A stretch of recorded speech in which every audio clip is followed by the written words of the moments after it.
चिराग पासवान जी बिहार चुनाव में आजमाने वाले हैं एनडीए की तरफ से। इतना स्पष्ट कर दूं, चिराग पासवान जी बाबा साहब के मिशन को कभी सपोर्ट नहीं किया, अम्बेडकरवादी विचारधारा को कभी नहीं माना।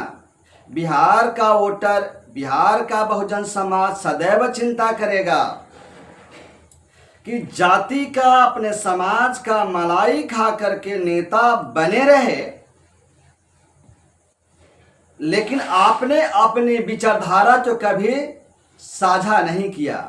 इस मुल्क में लड़ाई है अम्बेडकरवाद बनाम मनुवाद। आप 100% मनुवाद की तरफ खड़े हैं। एनडीए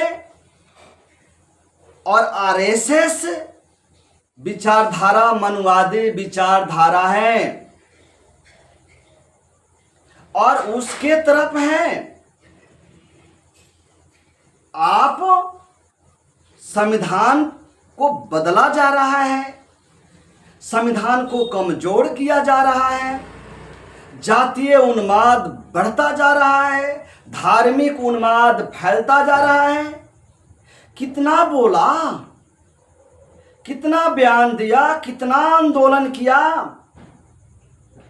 कभी नहीं किया। जाति के नाम पे, दलित के नाम पर आपने राजनीति चलाते रहे, लेकिन आपके ही समाज के और दलित समाज को अच्छी तरह समझ रहा है कि बिहार के चुनाव में अगर एनडीए गठबंधन आरएसएस मानसिकता के साथ आप बने रहे, उनमें हूं मिलाते रहे और संविधान को कमजोर करने में आप उनको ताकत देते रहे, तो बिहार का बहुजन समाज इस बार आपको बख्शेगा नहीं। अच्छी तरह बहुजन समाज समझ रहा है, दलित ओबीसी के लोग समझ रहे हैं, माइनॉरिटी के लोग समझ रहे हैं कि मुसलमानों के साथ में भी भेदभाव हो रहा है। कितनी बार आपने बयान दिया, कहीं खड़ा नहीं हुए। तो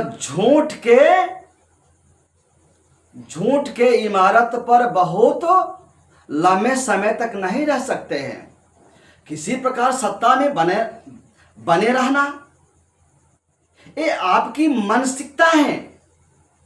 इसलिए खास तौर में बिहार समाज के, दलित समाज, ओबीसी समाज, माइनॉरिटी समाज को मैं निवेदन करना चाहता हूं, अच्छी तरह समझ लीजिए, ये देश खतरे में है, संविधान खतरे में है।